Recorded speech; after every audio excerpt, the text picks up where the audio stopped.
நம்ம அனைவருக்கும் வணக்கம். ஸ்ரீ ஆஞ்சநேய புராணம் பார்த்துட்டு இருக்கோம். இன்னைக்கு 23rd சாப்டரான இளைய பெருமாள் கிஷ்கிந்தை விஜயம் பார்க்க போறோம். சென்ற சாப்டர்ஸ்ல என்ன பார்த்தோம் அப்படிங்கிறத பார்ப்போம். இப்போ ஒரு கிளான்ஸ் பார்ப்போம். நேற்று நேற்று இல்லை, முந்தா நாள் 3 சாப்டர்ஸ் பார்த்தோம். என்னென்ன பார்த்தோம் அப்படின்னா, சுக்ரீவன் கண்ட ராமபானம் பார்த்தோம்.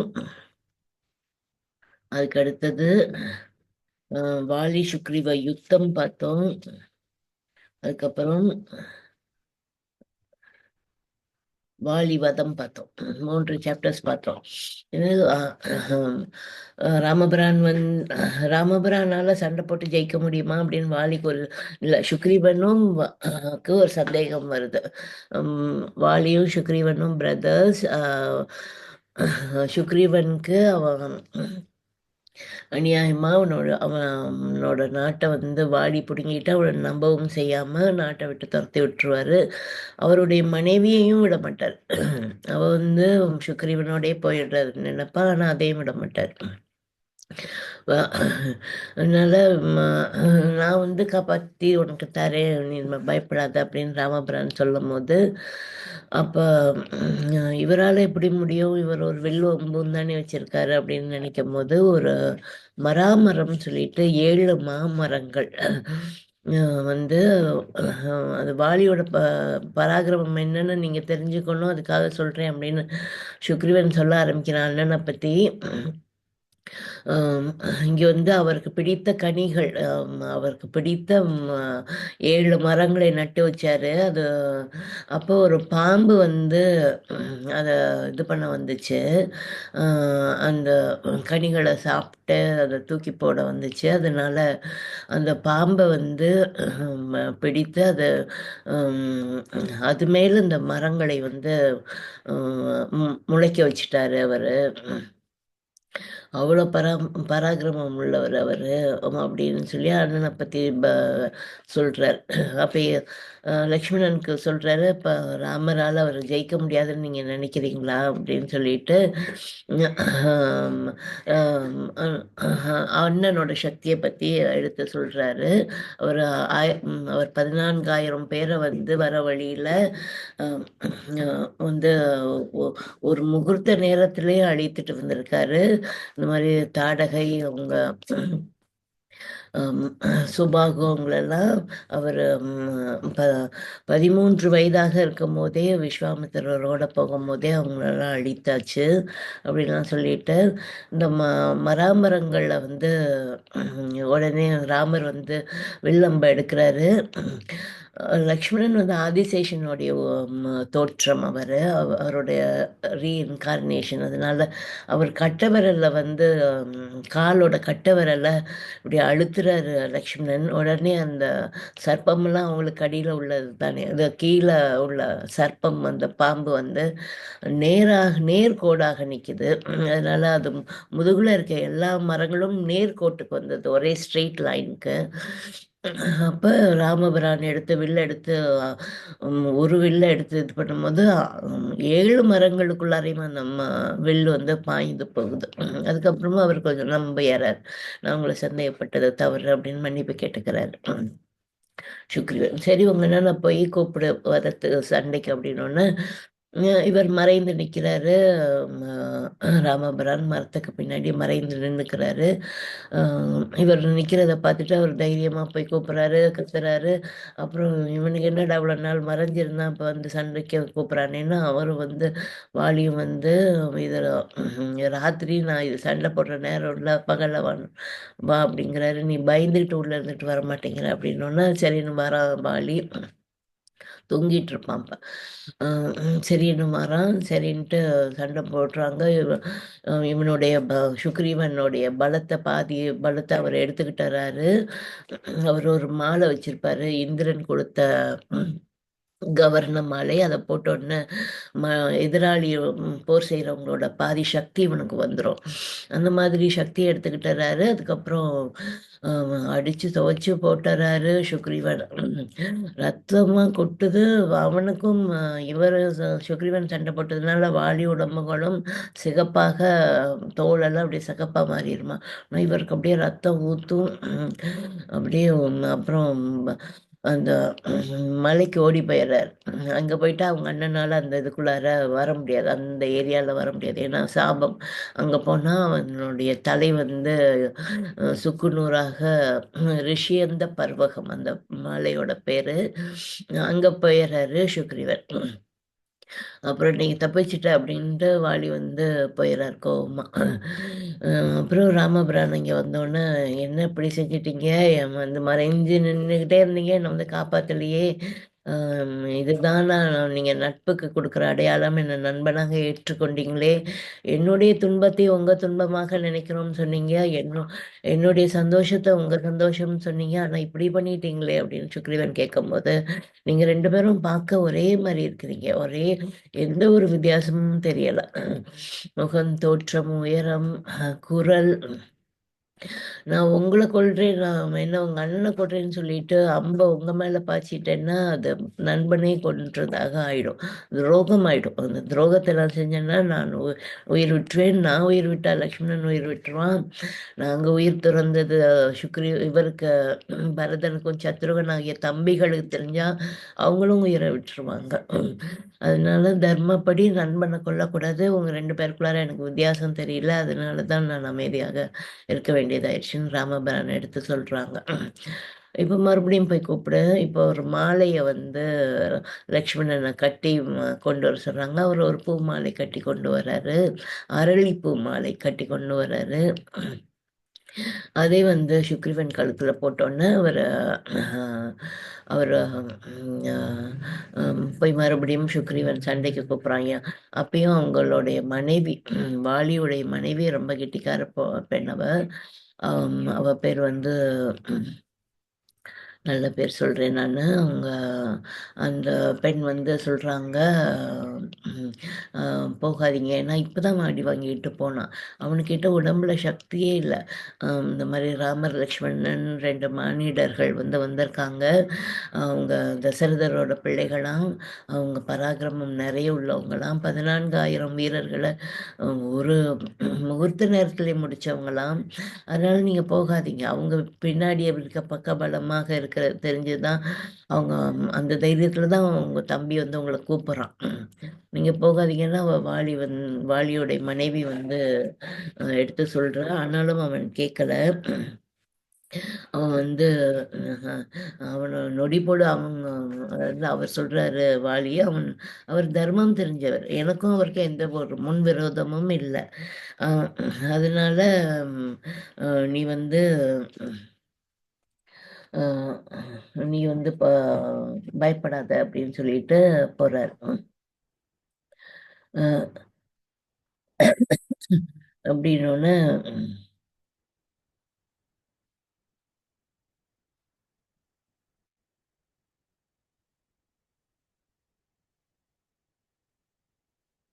தாரை, பேரு தாரை. இங்க இங்க வந்து சுக்ரீவனோட போர் செய்ய வர ஆரம்பிக்கும்போதே, சுக்ரீவன் மாலை போட்டிருக்கிறதுனால வாலி யாருன்னு தெரியுது. மரத்துக்கு பின்னாடி மறைந்து நின்ற ராமபிரான் வந்து ஒரு பாணத்தை எடுத்து வாலிய கரெக்டா எய்தறார். அவன் கீழ விழுந்தறான். ராமருடைய பாணம் பட்டோன்னே. அப்ப வந்து மறைந்து நின்று என்னை அடித்தது யார்? உங்களுக்கும் எனக்கும் என்ன விரோதம்? நீங்க தர்மத்துப்படி நிக்கிறவரு, நான் உங்கள பார்க்கணும் அப்படின்னு கேட்டோன்னே, அ ராமர் வரார். பின்னாடியே லக்ஷ்மணனும் வராங்க. அவங்கள பார்த்தோனே இவருக்கு வந்து அந்த ஞானம் ஒளி ஏற்படுது. இருந்தாலும் கேட்குறாரு. உங்களுக்கும் எனக்கும் சண்டையே இல்லையே! நீங்க தர்மவான்னு சொல்லி நான் கேள்விப்பட்டுருக்கேன். அப்படி இருக்கும்போது நீங்க ஏன் என்ன மறைந்திருந்து தாக்குனீங்க? அதுக்கு காரணம் என்ன? அப்படின்னுலாம் கேட்குறாரு. அப்போ நெறைய பேருக்கு இந்த சந்தேகங்கள் இருக்கும். இந்த புக்ல ரொம்ப தெளிவாக போட்டிருக்காங்க. அவரு ராமர் அதுக்கு விளக்கம் சொல்றாரு. "நீயே மிருகம்னு உன்னை ஒத்துக்கிட்ட. மானிடர்கள் மிருகத்தை வந்து பின்னாடி இருந்து சுடுறது இயல்பு தான். ஏன்னா மிருகத்தை முன்னாடி இருந்து சுட மாட்டாங்க. பின்னாடி இருந்து மரத்துக்கு பின்னாடி நின்று ஒளிந்து நின்று சுடுவது இயல்பு தான். அதை தான் நான் செஞ்சேன். அதுவும் தர்மம் ஏன் தர்மப்படி நான் ஏன் அப்படி செஞ்சேன்னா, நீ சுக்ரீவனுடைய மனைவியை விட மாட்டேன்னா வந்து பிடித்து வைத்துக்கொண்டு பலாத்காரம் பண்ணிட்டு இருக்க. அது தவறான செயல். இக்ஷவாகு குல தான் இந்த உலகத்துக்கே பெரிய எங்களுக்கு கீழே தான் எல்லா நாடுகளும் வரும். அப்போ எங்கே தவறு நடக்குதோ அதை வந்து சரி பண்ண வேண்டியது எங்களுடைய கடமை. இப்போ என்னுடைய தம்பியான பரதன் வந்து நாட்டை பரிபாலனம் பண்ணிட்டு வர்றார், பார்த்துக்கிட்டு வர்றார். காடுகளை சரி பண்ணிக்கிட்டு வரேன், பார்த்துக்கிட்டு வரேன் நானும். அது என்னுடைய கடமை. எங்கெல்லாம் தவறு நடக்குதோ அதை நியாயத்தை வந்து அங்கே செய்யறதுக்கு எனக்கு அதிகாரம் உண்டு. அதனாலதான் நீங்க தம்பி மனைவியையும் அவன் ஆண்டு கொண்டிருந்த ராஜ்யத்தையும் பிடுங்கிக் கொண்டு அவனை விரட்டி ஊரை விட்டு அடித்து துரத்தி விரட்டியது தவறு. அதற்கு உள்ள தண்டனை தான் இது அப்படின்னு எடுத்து சொல்றாரு. இன்னொன்னு ஆமா, அவருடைய அவருடைய குரலும் அவருடைய அருகாமையும் அவருடைய பானமும் ராம அந்த வாலி மேல பட்டோன்னா அவனுடைய அஞ்ஞானம் விலகி ஞானம் ஏற்படுது. அப்புறம் இந்த கேள்வி கேட்கறதெல்லாம் நிப்பாட்டிட்டு சரணடைஞ்சிடறான். என்னை மன்னிச்சிருங்க, நான் செய்தது தவறுதான் அப்படின்னு சுக்ரீவன்கிட்ட மன்னிப்பு கேட்குறான். அப்புறம் அங்கதன் சின்ன பையனாக இருக்கான், அவனையும் கூப்பிட்டு சித்தப்பா சொல் பேச்சுக்கு தவறாம நீங்க வந்து அவங்க கூட துணையாக இருக்கணும் அப்படின்னு சொல்லிடுறான். தாரை ஓடி வந்து அழறா. ஆஞ்சநேயர் வந்து துணையாக நிற்கிறாரு. போய் அவங்களுக்கு வந்து தேற்று மொழிகளை சொல்றாரு. நடக்க வேண்டிய காரியங்களை பாருங்க அப்படின்னு ராமபிரான் சொல்றாங்க. ஆஞ்சநேயரும் அவர் செய்த தவறுக்குள்ள தண்டனை தான் இது அப்படின்னு சொல்றாரு. அப்போ சுக்ரீவன் மன்னிப்பு கேட்டுக்கிறாரு. நான் இந்த நாட்டை ஆளணும்னு எனக்கு ஆசை இல்லைன்னா உங்க பையன் வந்து பெரிய பையனாகும் போது நான் அவர்கிட்ட கொடுத்துறேன் அப்படின்னு சுக்ரீவனும் சொல்றாரு. நீ உங்க அண்ணிய தாய் ஸ்தானத்துல வச்சு நல்லா பார்த்துக்குவேன்னு எனக்கு தெரியும். உன்னை நம்பி நான் என் மனைவியும் மகனையும் விட்டுட்டு போறேன், நீ பார்த்துக்கோ அப்படின்னு வாலி சொல்லிடுறாங்க. அதுக்கப்புறம் வந்து அவருக்கு தீ மூட்டுற இதெல்லாம் செய்யறாங்க வாலிக்கு. அதுக்கப்புறம் அது வரைக்கும் நம்ம பார்த்துருக்கோம். அப்போ வந்து ராமபிரான் சொல்றாங்க, இப்போ மழை காலமாக இருக்கு. சுக்ரீவன்ட்ட சொல்றாங்க மழை காலமாக இருக்கு, அவரை போய் ராஜாவாக்க சொல்றாங்க. அந்த நாடு வந்து ராஜா இல்லாமல் இருக்கக்கூடாது அப்படின்னு சொல்லிட்டு ராமபிரானை கூப்பிட்றாங்க. நாங்கள் அப்பாவுக்கு வாக்கு கொடுத்துட்டு வந்திருக்கோம், காட்டில் இருக்கிறோன்னு நாட்டுக்கு நாங்கள் வர மாட்டோம், சிட்டிக்கு நாங்கள் வர மாட்டோம் அப்படின்னு சொல்லிடுறாரு ராமபிரான்.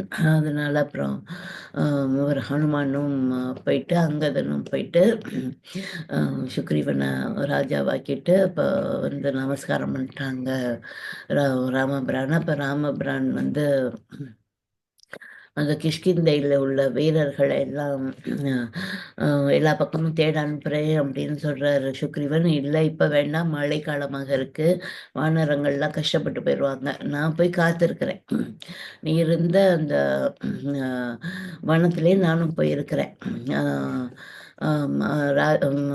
அந்த பர்வதத்தில் இருக்கேன். நீ வந்து 4 மாதம் கழித்து உன்னுடைய வானரங்களை அனுப்பி வை, மழைக்காலம் முடிந்தோன்னு அப்படின்னு சொல்லிடுறாரு.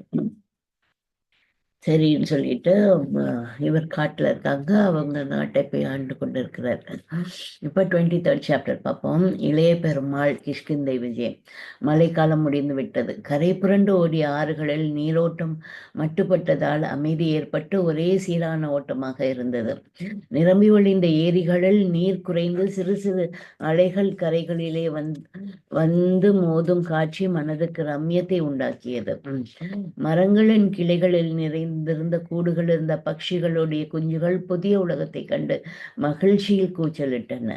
ராமன் அமைதியின்றி தவித்தார். மழைக்காலம் முடிந்து உடனேயே சீதையை தேடும் முயற்சிகளில் இறங்குவதாக கூறியிருந்த சுக்ரீவனை காணவில்லை. மனைவியின் பிரிவால் ஏற்பட்ட சோகம் இயற்கையின் மாறுதல்களால் அவரை பெரிதும் பாதித்தது. லக்ஷ்மணா, சீதை நினைவு என்னை மிகவும் வாட்டி எடுக்கின்றது. மழை காலத்துக்காக ஏன் பொறுத்தோம் என்று இப்பொழுது நினைக்க தோன்றுகின்றது. நம்மை விட்டு பிரிந்த ஜானகியின் நிலை எவ்வாறு இருக்கின்றதோ, அரக்கன் அவளை எந்தெந்த கொடுமைகளுக்கு ஆளாக்குகின்றானோ. சுக்ரீவனை காணவில்லை. கொடுத்த வாக்கை நான் நிறைவேற்றிய பிறகு அவனும் நம்மிடம் அலட்சியம் வந்துவிட்டது போலும். இனி நம்முடைய உதவி அவனுக்கு தேவையில்லை அல்லவா லக்ஷ்மணா? இனியும் நாம் பொறுக்கக்கூடாது. மித்திரனுக்கு துரோகம் விளைவிப்பவனுக்கு விமோச்சனமே இல்லை என்பதை அவன் அறியவில்லையா? எப்பொழுது அவனாக வரவில்லையோ நாம் அவனை இங்கு வரவழைக்க வேண்டும். இப்பொழுதே கிஷ்கிந்தைக்கு புறப்பட்டு செல். நமக்கு கொடுத்த வாக்கை நிறைவேற்ற வேண்டும் என்ற எண்ணம் அவனுக்கு இருக்கின்றதா என்பதை கேள். தன்னுடைய காரியம் நிறைவேறிய பின்னர் ராமனை அவன் சாதாரண மானிடனாக எண்ணி அலட்சியப்படுத்துவதனால் அவன் மனதில் படும்படி தெரிவி. வாலியை யமப்பட்டணத்துக்கு அனுப்பிய வழி இன்னமும் திறந்தே இருக்கின்றது என்பதை எடுத்து கூறு என்றார். சுக்ரீவனுடைய அலட்சியத்தை நினைக்கும் போது அவருடைய கண்கள் கோபத்தால் சிவந்தன. சகோதரனுடைய மன குமுறலை உணர்ந்த லக்ஷ்மணனும் சினம் கொண்டான். அண்ணா, வருந்தாதீர்கள்.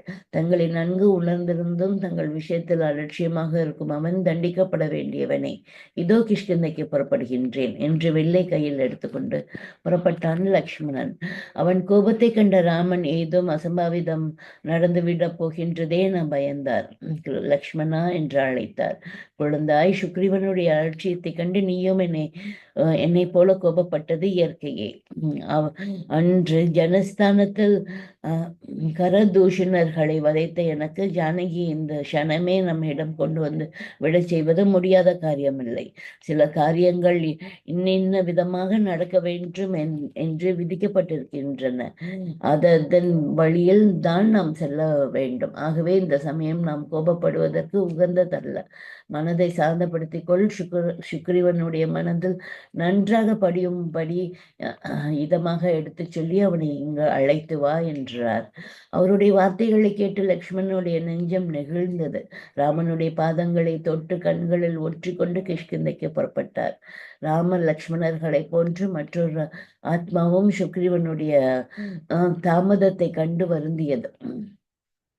சொன்னவாறு மழைக்காலம் முடிந்ததும் ஜானகியை தேடுவதற்கான முயற்சியில் சுக்ரீவன் இறங்காமல் இருப்பது பற்றி ஆஞ்சநேயன் வருந்தினான். அக்னி சாட்சியாக நட்பு கொண்டு வாலியை வதைத்த ராஜ்யத்தை மீட்டு கொடுத்ததால் ஜானகியை தேட வானரர்கள் அனுப்புவதாக சொன்ன சுக்ரீவன் அதை மறந்து எந்நேரமும் அந்த புறத்திலேயே இருந்து வந்தான்.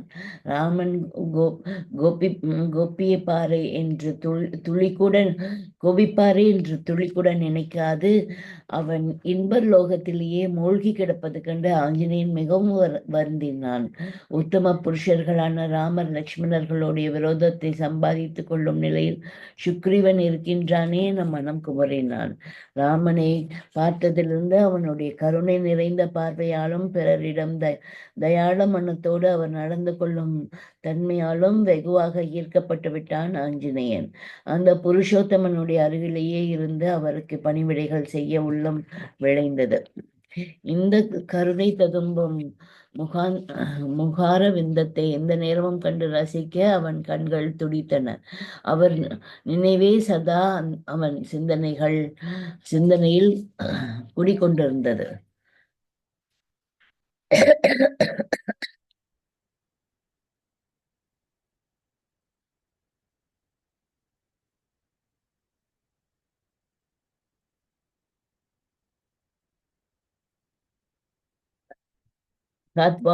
மகாத்மாவான ராமருக்கு துரோகம் செய்து சுக்ரீவன் அபகீர்த்தியை அடைவதை ஆஞ்சநேயன் விரும்பவில்லை. அந்த புறத்துக்கு சுக்ரீவனை தேடி சென்றான். மதுவின் மயக்கத்திலிருந்து சுக்ரீவன் ஹனுமானை கண்டதும் திடுக்கிட்டு எழுந்தான். உங்களுக்கு நான் எடுத்து சொல்ல வேண்டியது எதுவும் இல்லை. நீங்கள் எல்லாம் அறிந்தவர். இருப்பினும் அந்தந்த நேரங்களில் நடக்க வேண்டியவை பற்றி எடுத்து சொல்ல வேண்டியது என் போன்றோர் பொறுப்பு. மழைக்காலம் முடிந்து விட்டது. உங்களை எதிர்பார்த்து ராமர் லக்ஷ்மணர்கள் ரிஷியமுக பர்வதத்தில் காத்திருப்பார்களே. மாதா ஜானகி தேவியை தேடுவதற்கு வேண்டிய ஏற்பாடுகளை செய்வதாக சொன்னதையும் மறந்திருக்க மாட்டீர்கள். நாட்கள் ஓடுகின்றன. நாம் ஏதாவது செய்ய வேண்டாமா என்று பணிவோடு கூறினான் ஆஞ்சநேயன்.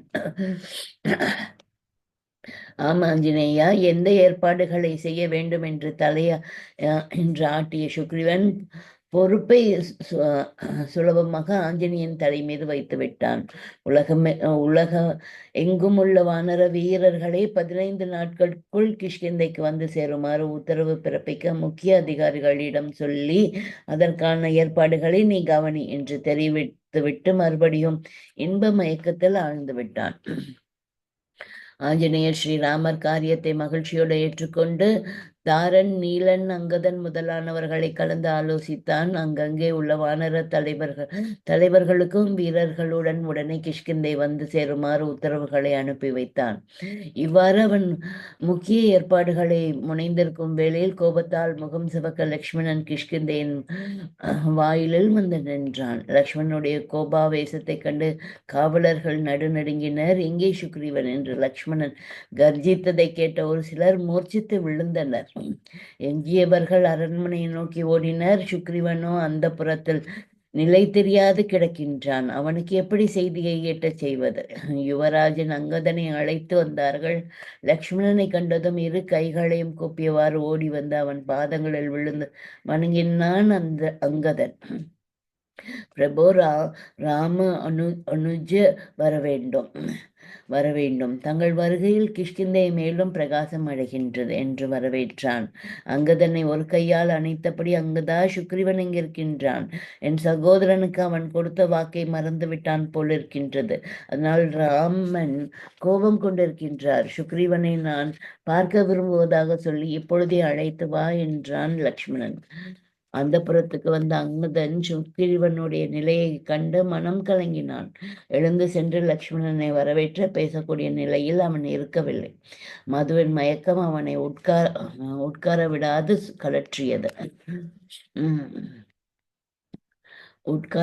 சுழற்றியது.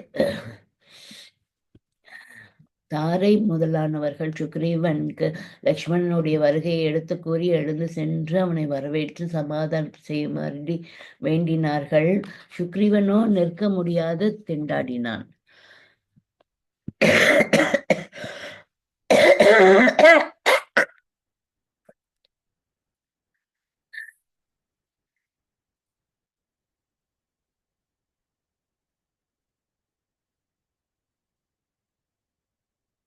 இதற்குள் காலம் கடந்து செல்வதைக் கண்ட லக்ஷ்மணன் அரண்மனை வாயிலுக்கே வந்து சேர்ந்தான். சுக்ரீவனுடைய நிலையை கண்டதும் அவன் கால நாகத்தை போன்று சீறினான். அந்த வேகத்தை தாங்காத பக்கத்தில் இருந்த வானர வீரர்கள் கிருகிட்டு ஓடினர். சுக்ரீவா, நன்றாக இருக்கின்றது உன் யோகியதை.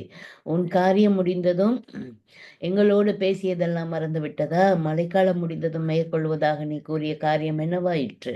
நாங்கள் எப்படி போனால் என்னவென்ற அலட்சியமாம்? மித்ர துரோகிகளுக்கு விமோசனமே கிடையாது என்பதை நீ அறிந்திருப்பாய் என்றே நினைக்கின்றேன்.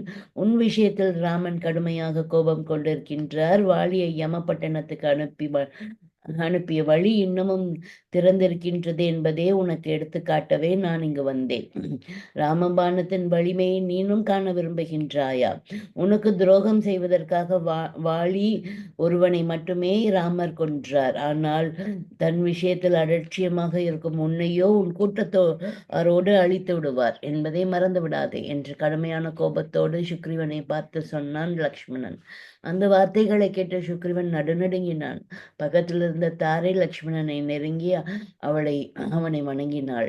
இளைய பெருமானே, கோபம் கொள்ளக்கூடாது. உங்கள் விஷயத்தில் சுக்ரீவன் சொன்னபடி நடந்து கொள்ளவில்லை என்பதை நானும் உணர்கின்றேன். இத்தனை காலம் சகோதரனுக்கு பயந்து காடுகளிலும் குகைகளிலும் நிம்மதியின்றி கழித்த அவன் இப்பொழுது அமைதியான வாழ்க்கையை மேற்கொண்ட போது அதில் அளவுக்கு மீறி மூழ்கிவிட்டது இயற்கையே. எங்கள் மீது கருணை காட்ட வேண்டும். ஸ்ரீராமர் கருணாமூர்த்தி என்பதை பிரசித்தம். அவரிடம் நீங்கள் தான் இங்குள்ள நிலைமையை எடுத்து கூறி அவருடைய கோபத்தை தணிக்க வேண்டும்.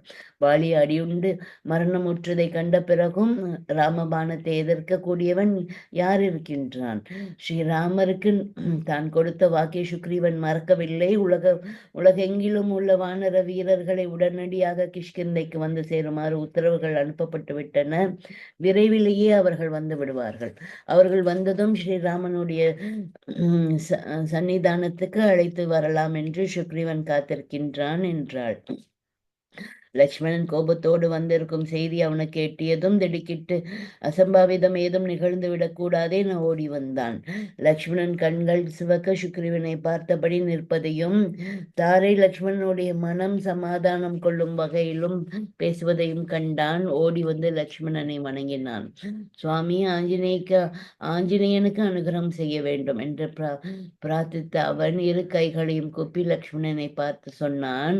மகானுபாவா, மாதா ஜானகி தேவியின் பிரிவால் ஸ்ரீராமன் படும் துயரத்தை நான் நன்கு அறிவேன். ஏற்கனவே வானர வீரர்களை அழைத்து கொண்டு கிஷ்கிந்தைக்கு வந்து சேருமாறு வானர தலைவர்களுக்கு உத்தரவுகள் அனுப்பப்பட்டு விட்டன. அவர்களை எந்த க்ஷணமும் எதிர்பார்த்து கொண்டிருக்கின்றோம். சில இடங்களிலிருந்து அவர்கள் புறப்பட்டு வந்து கொண்டிருப்பதாகவும் தகவல்கள் வந்துவிட்டன. அவர்கள் வந்ததும் தங்கள் சமூகத்துக்கு வருவதற்கு திட்டமிட்டிருந்தோம் என்று பணிவாக கூறினான். சந்தர்ப்பத்திற்கேற்ப தாரை பேசுகின்றாள் என்று எண்ணிய லட்சுமணனுக்கு அனுமான் கூறியது உண்மையாகப்பட்டது. சுக்ரீவா என்று அன்பு கனிய கூப்பிட்டான் லக்ஷ்மணன். இந்த செய்தியை ராமன் கேட்டால் எத்தனை மகிழ்ச்சி அடைவார் தெரியுமா? மழைக்காலம் முடிந்து நாட்கள் ஓடுகின்றனவே, உன்னிடமிருந்து எவ்வித செய்தியும் வரவில்லையே என அவர் கோபம் கொண்டார். அதனால் தான் என்னையும் அனுப்பி வைத்தார். இந்த நற்செய்தியை நான் இப்பொழுதே திரும்பி சென்று அவருக்கு தெரிவிக்கின்றேன். அதே சமயம் வானிலை ஏதோ ஆரவாரம் கேட்டது. அவர்கள் திடுக்கிட்டு பார்த்து கொண்டிருக்கும் போது மேக கூட்டங்களை போன்று வானர வீரர்கள் ஆகாய மார்க்கமாக வந்து கிஷ்கிந்தைக்கு வெளியே இறங்கினார்கள். அஞ்சனாகிரியில் மைனாக மலைகளை போன்று சஞ்சரிக்கும் வீரர்கள் 3 கோடி பேர். அஸ்திகிரியில் தங்க நிற தேகத்தோடு வசிப்பவர்கள் 10 கோடி பேர். இமாலயத்தில் கைலாச பர்வதத்தில் சிங்கத்தின் பிடரி மயிரை போன்று பிடரி மயிரை உடைய வீரர்கள் பல கோடி பேர். பனி சிகரங்களிலும் சரிவுகளிலும் காய்கனி கிழங்குகளை தின்று வாழும் வானரர் பல கோடி பேர். விந்திய பர்வதத்தில் வசிப்பவர்களும் பயங்கரமான முகத்தோற்றத்தை உடையவர்களுமான வானர வீரர்கள் அநேகம் கோடி பேர். சமுத்திர கரைகளில் பசுமை நிறைந்த சோலைகளில் வசித்து தேங்காய்களை சாப்பிடும் வானரர்கள் பல ஆயிரங்கள். அடர்ந்த காடுகளில் வசிக்கும் வானரங்கள் எண்ணற்றவர்கள். இப்படியாக வானர வீரர்கள் கூட்டம் கூட்டமாக வந்து இறங்கி கொண்டிருந்தனர். வந்திருக்கும் வானரர்களை ஒழுங்குபடுத்தி அவர்களுக்கு வேண்டிய சௌரியங்களை கவனிக்குமாறு நீலன், தாரன் முதலான வீரர் தலைவர்களுக்கு சுக்ரீவன் உத்தரவிட்டான். லக்ஷ்மணனுடைய மனம் ஆனந்தத்தால் நிறைந்தது. ராமகாரியம் அப்பொழுதே நிறைவேறிவிட்டது போன்ற நிம்மதி அவனுக்கு ஏற்பட்டது. சுக்ரீவா, ராமனிடம் சென்று விஷயத்தை சொல், இதுவே தகுந்த சமயம் என நினைக்கின்றேன் என்றான். இதோ நானும் தயாராகிவிட்டேன் என்று சுக்ரீவன் உள்ளே சென்று இமைக்கும் நேரத்தில் தன்னை அலங்கரித்து கொண்டு புறப்பட்டான். பின்னர் லட்சுமணன் சுக்ரீவனை அழைத்து கொண்டு ஆஞ்சநேயன் பின்தொடர ராமனிடம் வந்தான். ஸ்ரீராமனுடைய பாதங்களை பணிந்து கண்களில் ஒற்றி கொண்ட சுக்ரீவன், தயாநிதியே, இதோ கோடி கோடியாக வானர வீரர்கள் வந்து குவிந்து கொண்டிருக்கின்றார்கள். எஞ்சியுள்ளவர்களும் விரைவில் வந்து சேர்ந்து விடுவார்கள். நான் என்ன செய்ய வேண்டும், எப்படி செய்ய வேண்டும் என்ற உத்தரவுக்காக காத்திருக்கின்றேன் என்றான். ஸ்ரீராமன் சுக்ரீவனை சந்தோஷத்துடன் தழுவி கொண்டார். சகோதரா, உன்னிடமிருந்து எவ்வித செய்தியும் வராதது பற்றி கவலை கொண்டதோடு உன் மீது கோபமும் அடைந்தேன். உபச்சாரத்துக்காக என்னிடம் உதவுவதாக வார்த்தை சொல்லிவிட்டு தகுந்த வீரர்கள் இல்லாததால் பேசாதிருக்கின்றாயோ என்றும் எண்ணினேன். சுக்ரீவா, கண்ணு கெட்டிய தூரம் வரை ஒரே வானர வீரர்களை காணும் போது சீதையை நாம் தேடி கண்டுபிடித்து விடுவோம் என்ற நம்பிக்கை எனக்கு ஏற்படுகின்றது என்றார். ரகுநந்தனா, எழுந்திருங்கள், வானர வீரர்களை பார்வையிடுவோம் என்று அழைத்தான் சுக்ரீவன். ஸ்ரீராமன் அளவற்ற மகிழ்ச்சியோடு எழுந்தார். முன்னால் ராமனும் சுக்ரீவனும் செல்ல, பின்னால் லக்ஷ்மணனும் ஆஞ்சநேயனும் அவர்களை தொடர்ந்தனர். வரிசையாக யுத்தத்துக்கு செல்ல தயாராக இருப்பது போல வானர வீரர்கள் அணிவகுத்து நின்றனர்.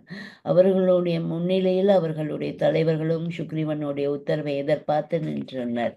சுக்ரீவன் ராமனை ஒவ்வொரு தலைவனிடமும் அழைத்து சென்று அறிமுகம் செய்து வைத்தான். பிரபோ, ராகவா, இதோ நிற்பவன் சதவழி என்பவன் இருப்பவன் 16,000 கோடி வானரர்களுக்கு தலைவன். அதோ இருப்பவன் அங்கதனுடைய பாட்டனும் தாரையின் தகப்பனுமான சுஷேனன் என்பவன். இவன் தலைமையில் அநேக கோடி வானரர்கள் இருக்கின்றார்கள். 1000 கோடி வானர வீரர்களுடன் இங்கே நிற்பவன் தாரன் எனப்படுபவன். என் மனைவி ருமையின் தகப்பன்.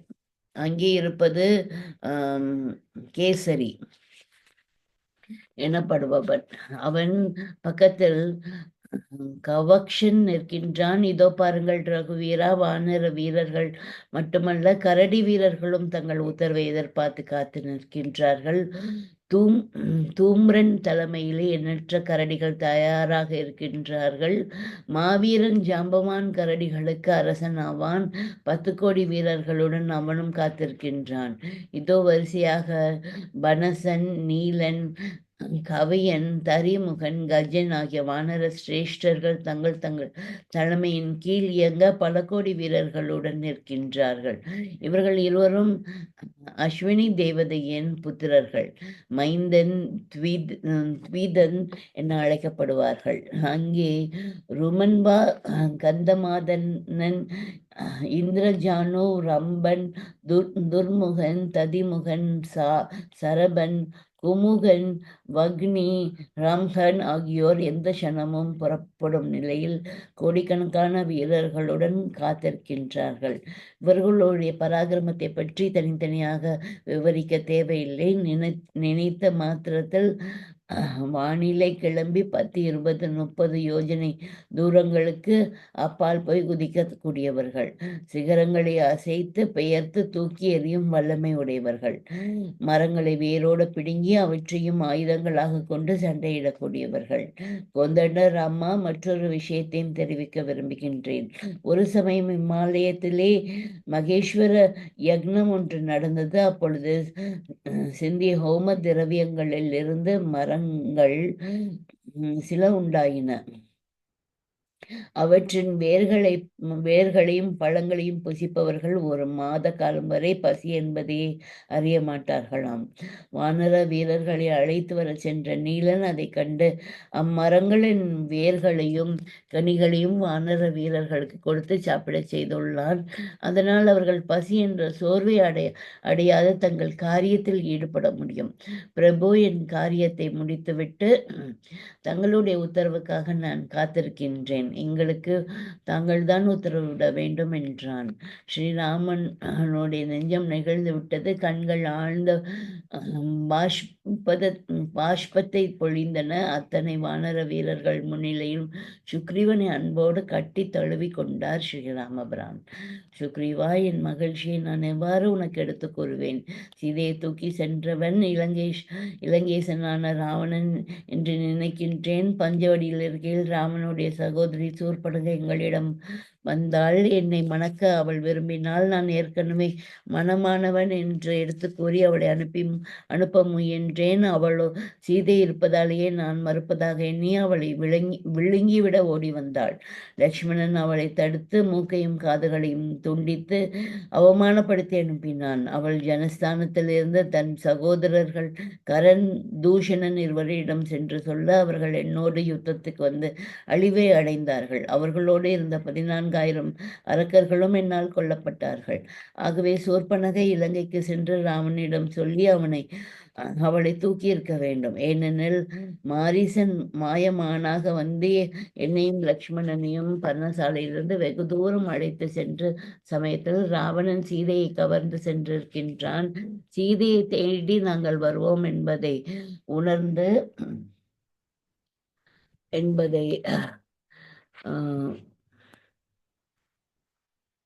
சீதையை தேடி நாங்கள் வருவோம் என்பதை உணர்ந்து அவளை எங்காவது பிறர் அறியாமல் ஒளித்து வைத்திருக்கலாம். சீதை உயிருடன் இருக்கின்றாளா, இருந்தால் எங்கே வைக்கப்பட்டுள்ளாள் என்பதை போன்ற விவரங்கள் இவர்கள் அறிந்து வர வேண்டும். இவர்களுக்கு நான் கட்டளையிடுவது முறையல்ல. இவர்களுடைய அரசனான நீயே தகுந்த உத்தரவுகளை பிறப்பித்து இவர்களை அனுப்பி வை என்றான் ஸ்ரீராமன். சுக்ரீவன் வினதன் என்ற வானர தலைவனை அழைத்து கிழக்கு திசையில் ஜானகியை தேடும் பொறுப்பை அளித்தான்.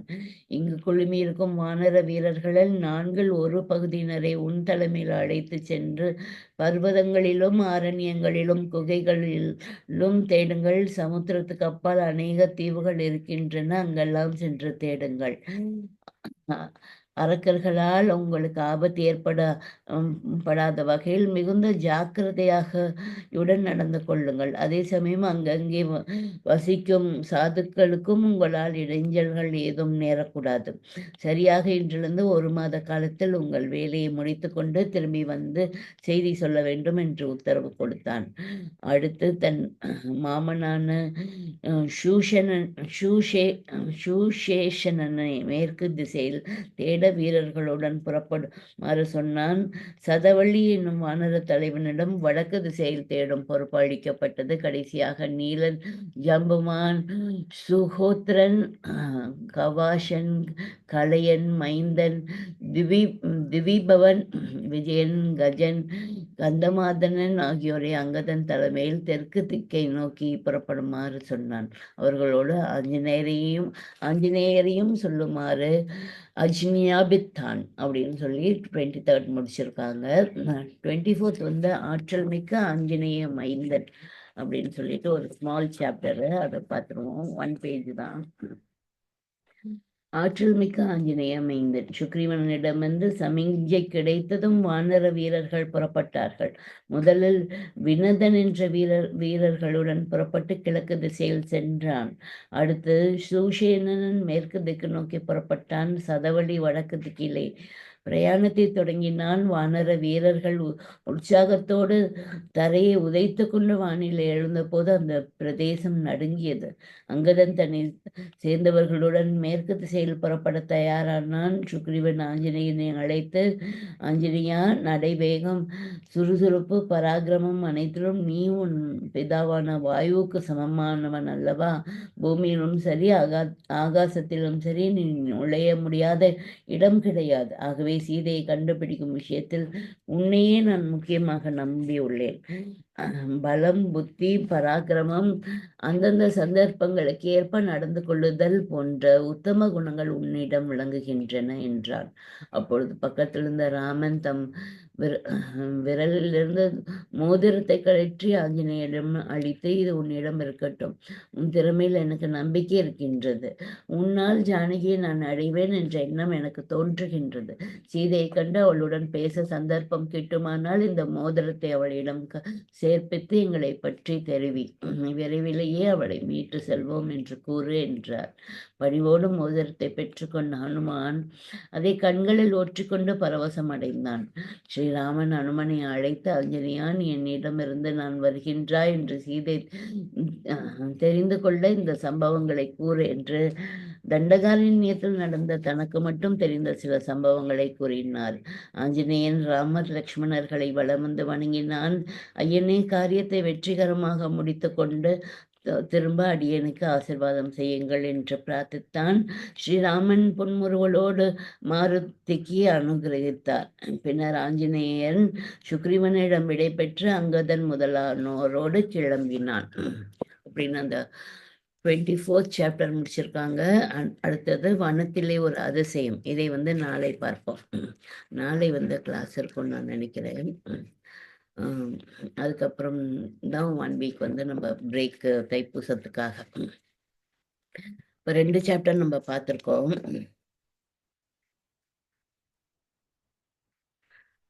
மழைக்காலம் முடிஞ்சிருது. ராமபிரானுக்கு மழைக்காலம் முடிஞ்சோடனே அந்த கிளைமேட் வேற ரொம்ப அவருக்கு சீதையோட நினைப்பு வந்து ரொம்ப வந்துடுது.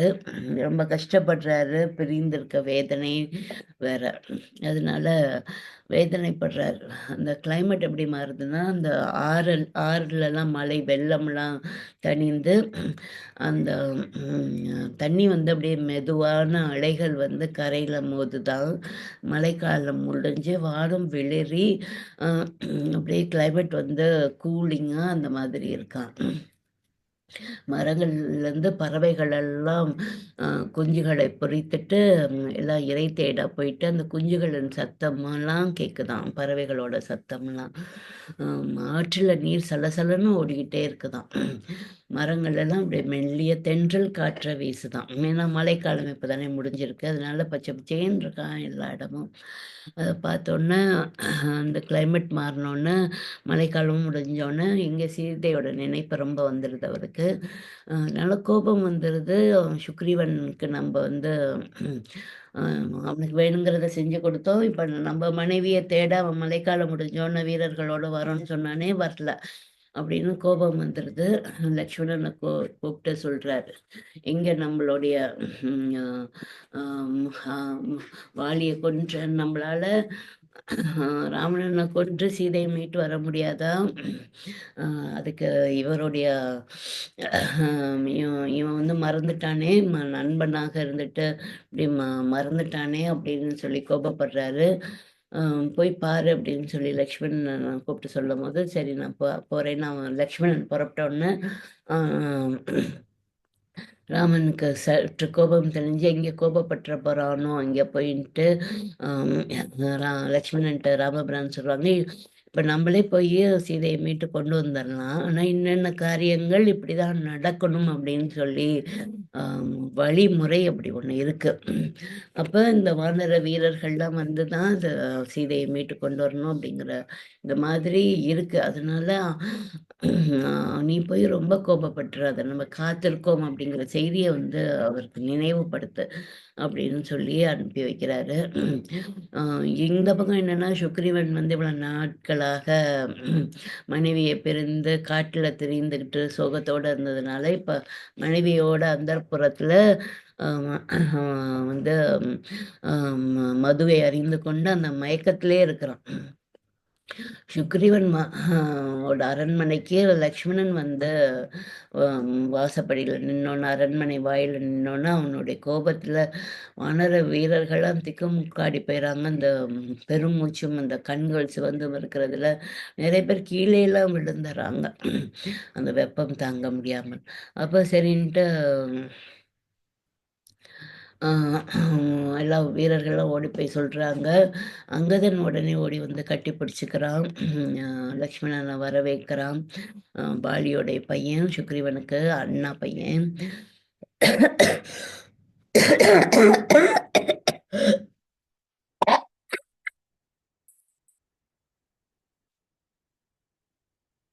சாரி.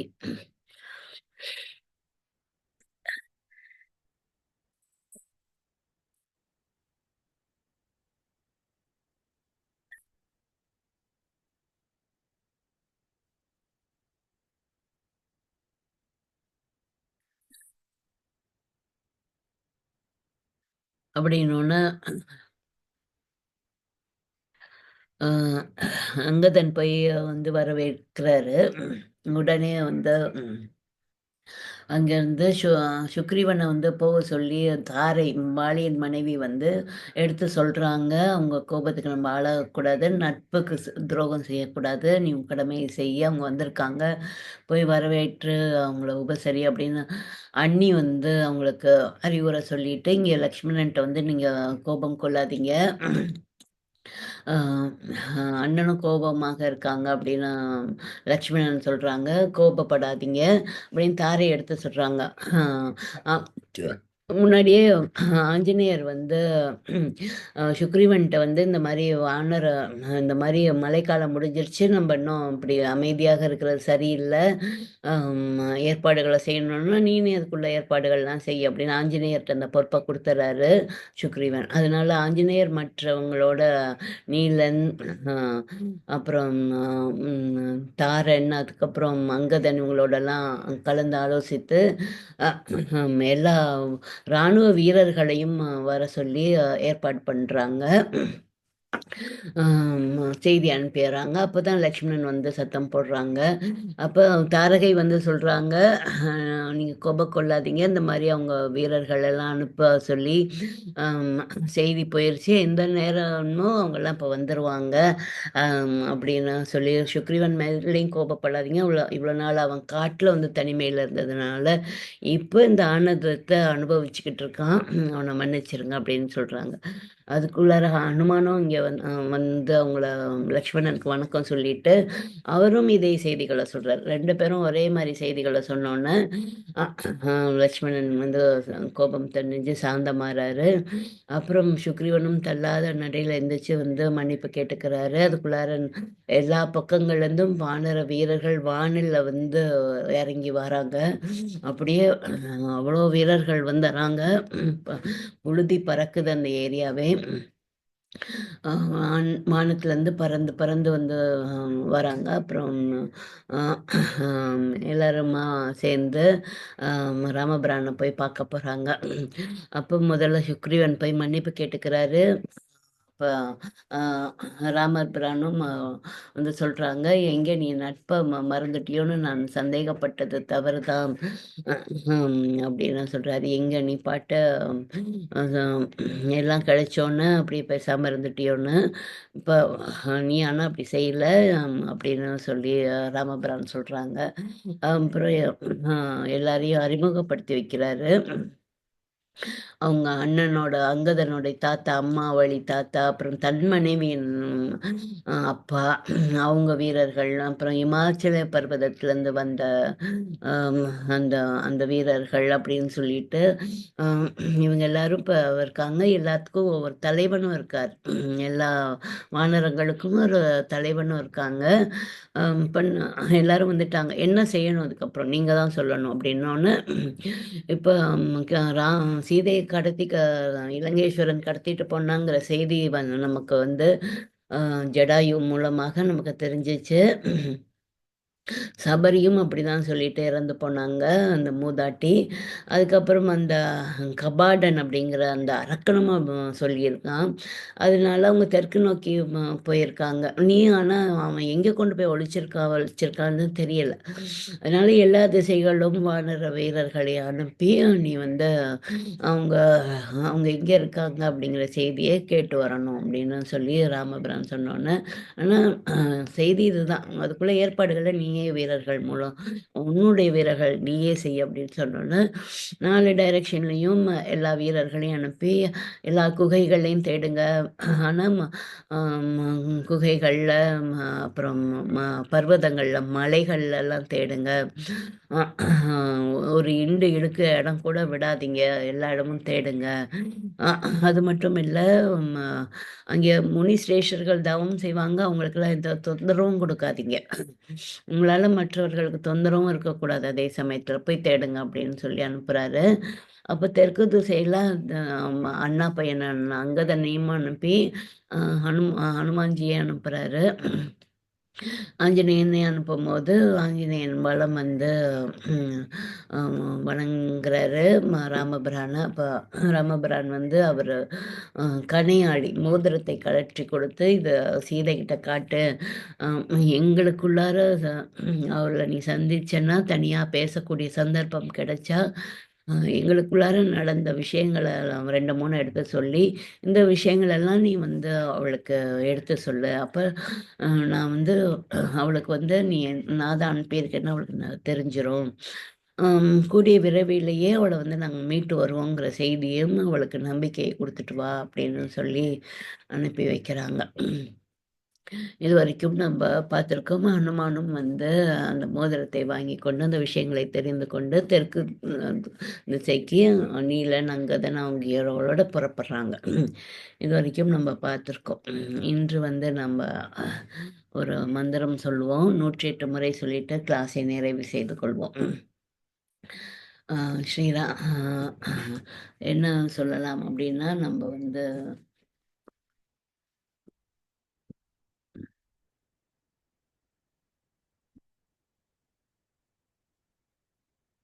இன்னைக்கு ஒரு மந்திரம் பார்த்து வச்சேன் நானு.